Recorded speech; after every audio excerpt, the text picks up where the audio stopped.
I mean, I could go on for days. Okay. We'll talk about that. I mean, like the myth that your story about the two lovers reminded me of was the myth of Psyche and Cupid is like an old, ancient myth for Western culture. Western culture is kind of a funny thing because we trace our roots back to ancient Greece. I'm not Greek. Yeah. Culturally, if you trace the roots of Western culture back, if you took, like in college, Western civilization, which I took in college, Western Civ, you start with Homer in ancient Greece. And so all of the Greek mythology, we claim it. In fact, every great nation that has come after Greece has claimed Greek roots. So Rome, which is to this day, like every Western European country traces its roots back to Rome, pretty much. But Rome itself traced its roots back to Greece. The Romans were not Greek. Ethnically, were not Greek. They conquered Greece, in fact. Yet they claimed the cultural heritage of Greece. It's very interesting. And they actually wrote a whole book called the Aeneid. And the Aeneid is a Roman poem that talks about how the Romans actually are Greek. That people came from Greece in the mists of time and came to Rome and established themselves in Rome. So, but that's an aside. The myth of Psyche and Cupid is an ancient Greek myth. And psyche, the word psyche is, it means soul. Psychology comes from psyche. Okay. So psychology and soul are actually the same thing. But we've separated them. So she was like a human woman who was the most beautiful woman in the world, of course. And you've heard of Venus, right? The goddess of love. You know her son, Cupid, with the little arrow shoots you. Cupid of the arrow that shoots you and you fall in love. Right. So Cupid fell in love with. He accidentally shot himself. And fell in love with Psyche. But mom does not approve. And so they have to go through she has to go through all kinds of trials. And complete impossible tasks like counting all the grains of sand in a, or like sorting, different grains like from each other, like just like impossible tasks. And Venus says, like, if you can accomplish all these tasks, then you can be with my son. But if you can't, then right. So, but she miraculously accomplishes all the tasks, and it's one of the few Greek myths that actually has a happy ending because she gets promoted to goddess, and then they get to be together. But so that's that. We have those stories, but like, how do you put that into that poem? You just can't. You can't. It's a different story, so you have to have different allusions. We can transfer the meaning we can transfer the meaning of the poetry itself. But I think the align with the aesthetic parts. Yeah, there's a lot that goes on in poetry that's beneath the surface that's very, very difficult to translate. And people there are people who dedicate their whole lives to translating. You have to be a poet to translate poetry.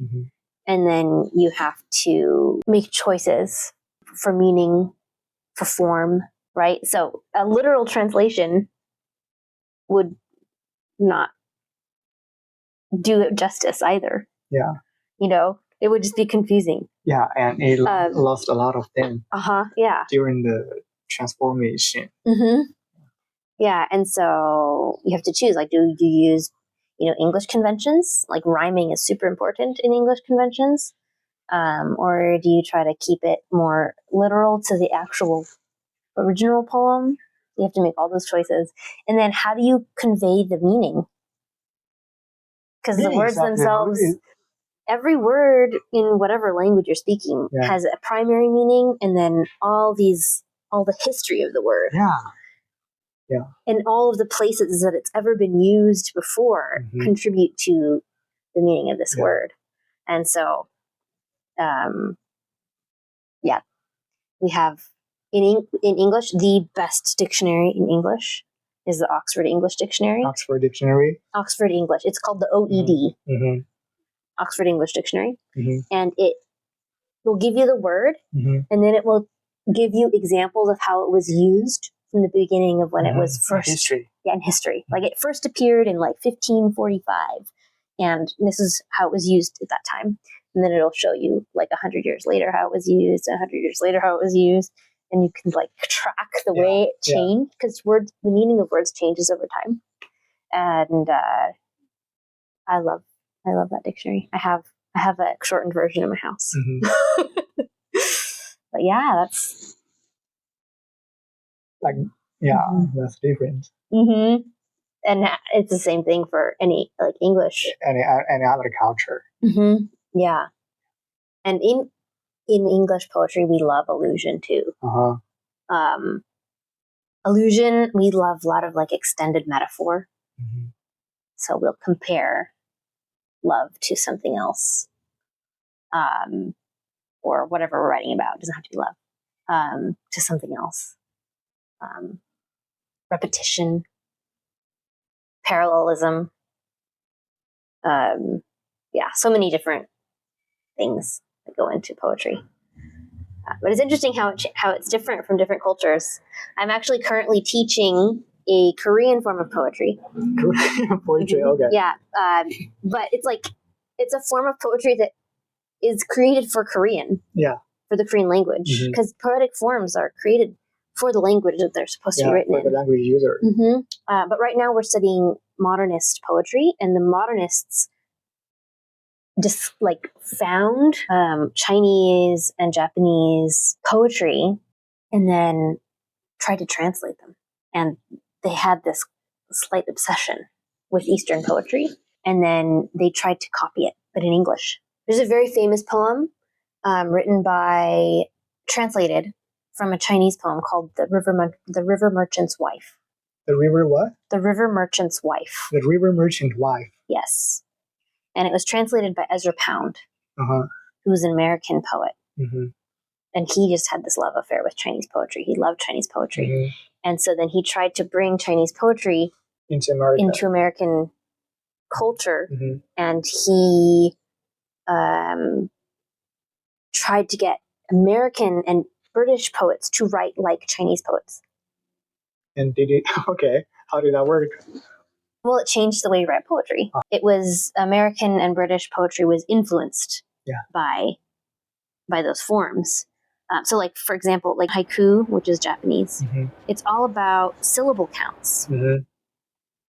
In English, in American and British literature, it's not about syllable count. It's about the rise and fall of the phrase. So it's like in English, we have series of stressed and unstressed syllables. And if you stress the wrong one, it sounds weird. So it's not like it'll change the meaning, but it will not sound right. So we have like rhythms of like the most common rhythm in English is ba-bum, ba-bum, ba-bum, ba-bum, ba-bum, ba-bum, ba-bum, ba-bum, ba-bum, ba-bum. Shall I compare thee to a summer's day? Thou art more temperate and more lovely. So, shall I compare thee to a summer's day? So, ba-bum, ba-bum, ba-bum, ba-bum, ba-bum. So, we are all about the beat of the line. But in Korean and Japanese poetry, it doesn't matter where your stressed or unstressed syllable is. It's all about how many syllables do you have. Yeah. Right? So that's different. We don't have that in English poetry. Yeah. It got introduced by Japan. That's how that idea of just the number of syllables is what matters, came here. Yeah. So it's very interesting how that works, how we influence each other back and forth. And I know that like during that same modernist era, the reason we found Chinese literature is because Chinese students were coming and studying in our universities. And so the influence went both directions. Yeah. And so I have also been able to study some of those Chinese poets from like modernist Chinese poets. So yeah, that cultural exchange of literature. Yeah, it sparks a lot. That it's like the opening of another door into another world. Yeah, into another world.